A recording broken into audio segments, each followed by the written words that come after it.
Hi, I'm Brian Costco, founder and director of Invisible Ground. It's a multimedia storytelling project that uses augmented reality, podcasts, and community outreach to share the history and stories of Southeast Ohio and Appalachia. Invisible Ground aims to make history more engaging and accessible. And we do this by placing immersive historic markers at physical locations that allow people to see old photos and hear audio stories that are overlaid on the present-day landscape. Invisible Ground's created 16 podcast episodes and 11 augmented reality markers so far, with plans to expand to more sites in the region and beyond. The project's been impactful in working with students and schools to preserve local history, as well as partnering with community organizations to amplify their stories, especially for underrepresented communities. Invisible Ground would not be possible without the crucial work that the other organizations have done to preserve these places and stories. One of those is Mount Zion Baptist Church, a historic Black church with deep roots in our local community.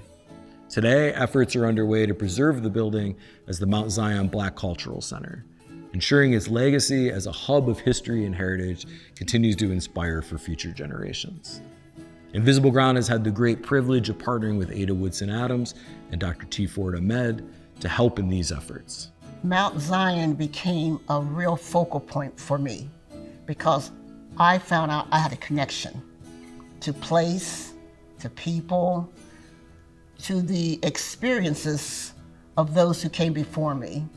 And their story needed to be saved, their story needed to be told, because when I was growing up, and still today, Black history is not taught as much as it needs to be.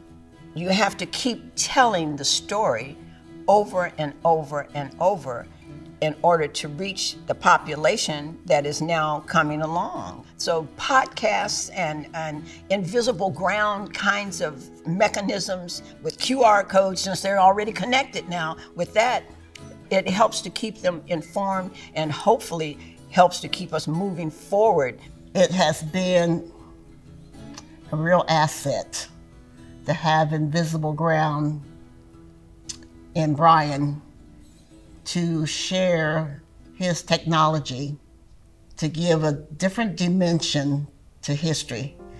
For instance, the Berry Hotel that's no longer standing there.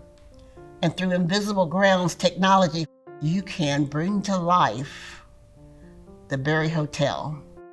What Brian has done with Invisible Ground, by going after grants, he was inclusive. He made sure we were included in his grants, because Invisible Ground is for all the people. And if for one to benefit, we all need to benefit. So Invisible Ground is doing something besides telling a very important story.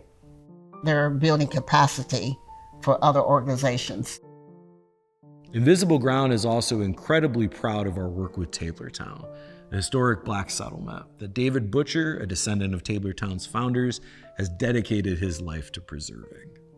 We are just one of the many stories in our community, but we focus on the Tabler family, and we focus a lot on Hannah, who was a slave, and my 8th great grandfather, who was a slave owner.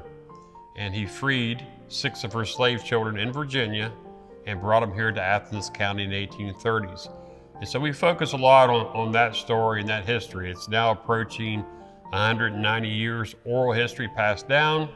When oral histories are passed down, it is your job to see this passed to the next generation. We need to be looked at as a cultural asset. It is going to bring the opportunity for travel and tourism.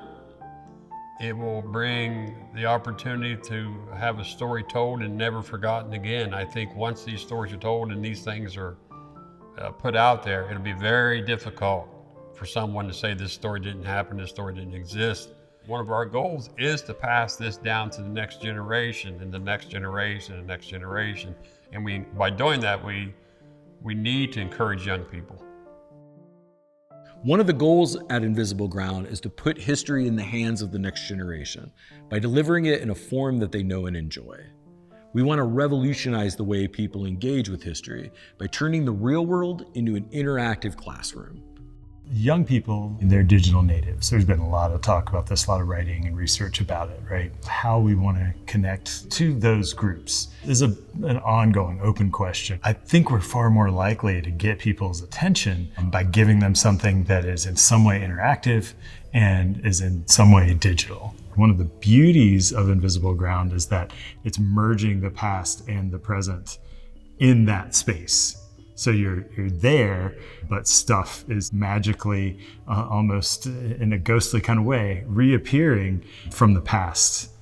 The Southeast Ohio History Center's mission is to connect people to the stories, artifacts, and traditions that define Southeast Ohio, fostering a deeper appreciation for the area's unique identity and resilience.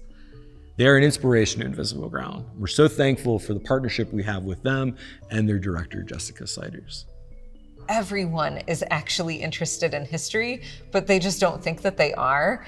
These podcasts and the markers are kind of that first avenue into getting interested in history more deeply. I think my ultimate hope for a project like Invisible Ground is that it inspires a kid to also do something great in their community, and to show them you don't have to leave Southeast Ohio to make history. You can make history right here in your own backyard just by doing something different. Invisible Ground is incredibly thankful for the people and organizations we've been able to partner with. Our mission is to ensure that the stories of Southeast Ohio live on, evolve, and inspire. And whether you're standing on Nelsonville's historic square or hiking a trail rich with untold tales, Invisible Ground transforms the everyday into an extraordinary journey through time. This is not just about remembering, it's about living the past in the present.